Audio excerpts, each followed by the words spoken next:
अस्सलाम वालेकुम दोस्तों, कैसी हैं? ठीक ठाक हैं। जो आपने सुना होगा इकरारुल हसन साहब, वो जो कि बहुत ही एंटी हैं, खान साहब के अक्सर ख़िलाफ़ बोलते रहते हैं और ऐसा कोई ना कोई चुटकुला मारते रहते हैं, तो जिसकी वजह से इकरारुल हसन जो है ना वो एक तनकीद का निशाना बनते हैं और बात बड़ी चप्पल से मार देते हैं, कोई शक नहीं है। लेकिन दोस्तों अभी मैं उनका व्लॉग सुन रहा था, वो फरमाते हैं कि इलेक्शन का ऐलान हो गया, इलेक्शन का ऐलान हो गया और जो अगले वज़ीर-ए-आज़म जो है ना इमरान खान साहब हो गए।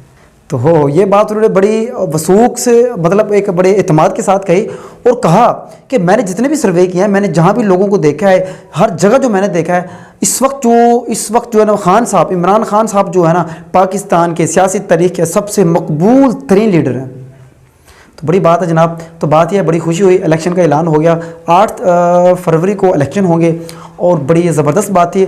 तो दोस्तों ये इकरारुल हसन की कहानी थी और उन्होंने मज़ीद ये कहा, शर्त भी एक उन्होंने रखी है। शर्त ये है, अगर साफ शफाफ इलेक्शन हो, अगर आप साफ शफाफ इलेक्शन नहीं करते, अगर आवाम के मैंडेट का आप ख्याल नहीं रखते, तो ये पैसे का ज़िया होगा, ये वक्त का ज़िया होगा और ये बहुत बड़ी एक ज़्यादती होगी। तो ये बातें दोस्तों इकरारुल हसन साहब ने की है, इसमें कोई शक नहीं है कि खान साहब वाकई मकबूल तरीन लीडर हैं और इंशाल्लाह उम्मीद भी है खान साहब कामयाब ही होंगे।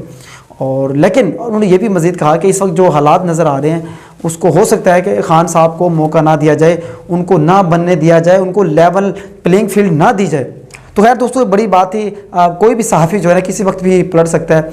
एक तो मुखालिफ है, एक दुश्मन है, एक मुखालिफ के मुँह से ये बातें सुनना दिल को बड़ी अच्छी लगती हैं भाई, बड़ी अच्छी लगती है। अगर आपको भी अच्छी लगती हैं तो लाइक कीजिएगा, कमेंट कीजिएगा, अगर हो सके तो आपको शेयर कर दीजिएगा, वो आपकी मोहब्बत होगी, एक्स्ट्रा मोहब्बत होगी। तो बहुत बहुत शुक्रिया, अल्लाह हाफिज़।